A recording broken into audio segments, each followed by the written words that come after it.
Pemirsa, Bengkulu yang berasal dari bahasa Melayu, Bangka Hulu, berada di tepi barat Sumatera dan memiliki kekayaan dari wilayah laut hingga dataran tinggi Bukit Barisan.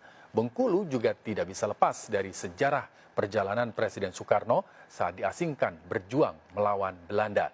Berikut persembahan spesial Hari Ulang Tahun Republik Indonesia dan Hari Ulang Tahun RCTI, Menapaki Indonesia, Tanah Para Pejuang.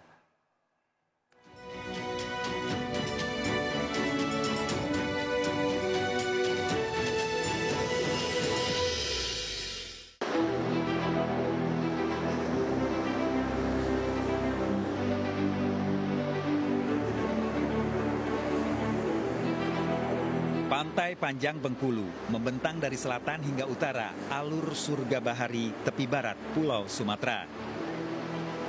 Samudra Hindia, benteng strategis pertahanan sejak masa Raja Ranggajanu yang berkuasa di Bengkulu 300 tahun lalu diperebutkan pelaut Inggris dan Belanda untuk menguasai rempah Nusantara.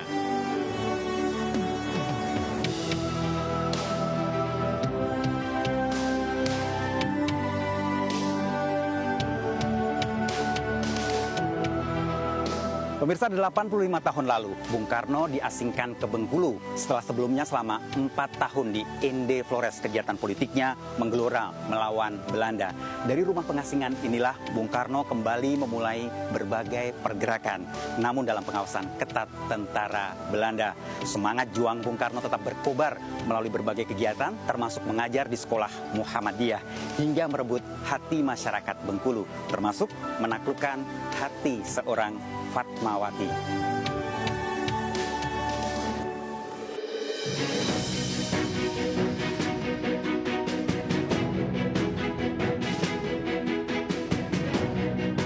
Saat Belanda berkuasa, Bung Karno melawan melalui ucapan dan tulisan dalam pengasingan di bumi Rafflesia.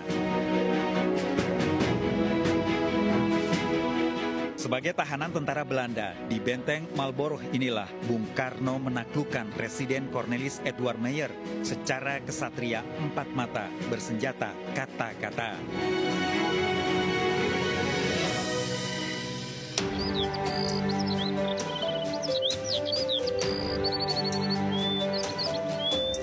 Kokoh seperti bentangan Bukit Barisan, menjulang melewati batas gunung tertinggi. Masyarakat kemudian menata cita-citanya mewujudkan kemakmuran Gemah Ripah Loh Jinawi. Hamparan sawah Palak Siring Kemumu dikelola warga sepanjang musim, air berlimpah karena hutan terjaga.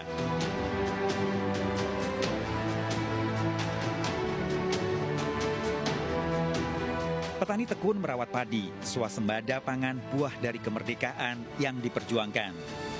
Jepang di sini Pak Surya udah ada. Sudah ada bikin siring ini sama Belanda itu saya tahu. Lintas generasi, ilmu bercocok tanam mewaris turun-temurun berkembang hingga masa petani muda masa kini.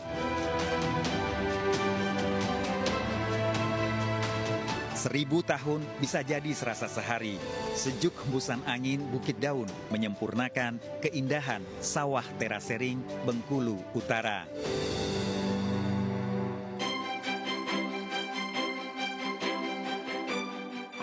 Perjalanan saya lanjutkan menikmati koloni kerbau yang berpindah padang rumput mencari pucuk segar di kawasan Rawa Melayu.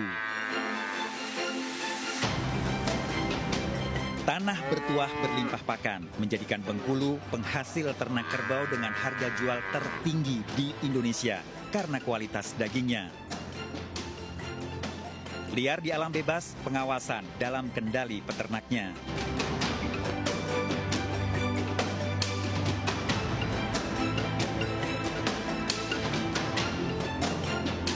Tata aturan adat mengelola tanah kawasan pertanian, peternakan, dan hunian tempat tinggal menciptakan ketenteraman kehidupan warganya.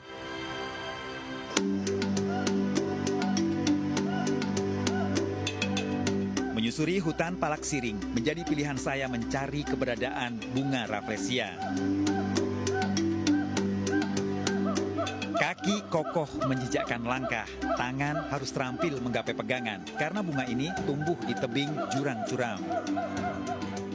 Disinilah tumbuh bunga istimewa sebagai puspa terbesar di dunia yang ditemukan peneliti asal Inggris Dr. Joseph Arnold 200 tahun lalu.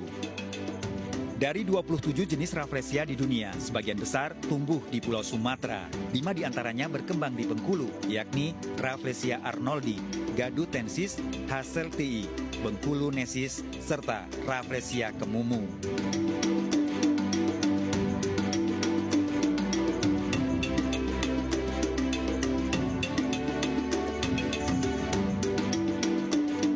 Tumbuh itu berapa bulan atau berapa tahun tahu?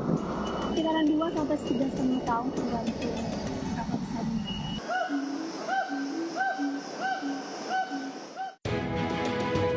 Kali ini tantangannya, jalur licin dengan kemiringan beragam, memerlukan kewaspadaan agar tapak kaki tepat sasaran mencari pijakan. Suara gemuruh air semakin dekat, namun jarak masih harus berhitung dengan tangga kayu serta batu yang jumlahnya mencapai 1.000. Semakin dekat dengan air terjun, ternyata suhu semakin panas di tengah rimbunnya hutan hujan tropis. Inilah satu-satunya di Indonesia, air terjun panas tinggi 120 meter dan langsung mengalir dari mata airnya. Puspa Dewi julukannya. Pencarian jejak Bung Karno saya lanjutkan menuruni lebih jauh lembah Kelingi. Terbayar sudah keindahan air terjun tepat di depan mata. Air terjun Trisakti diabadikan dari buah pikir Presiden Soekarno untuk berdaulat dalam bidang politik, berdikari di bidang ekonomi, serta pribadi yang berbudaya Indonesia. Pemirsa, kemanapun menapaki negeri ini, terhampar kekayaan alam yang harus kita syukuri. Bumi Bengkulu, tanah pejuang, keindahan garis pantai panjang, dataran, hingga puncak tertingginya merupakan sumber kemakmuran yang terjaga, berkembang untuk mewujudkan keadilan. Betimbang samai benek, bekilo samai kalengan. Ayo kita bangga Indonesia!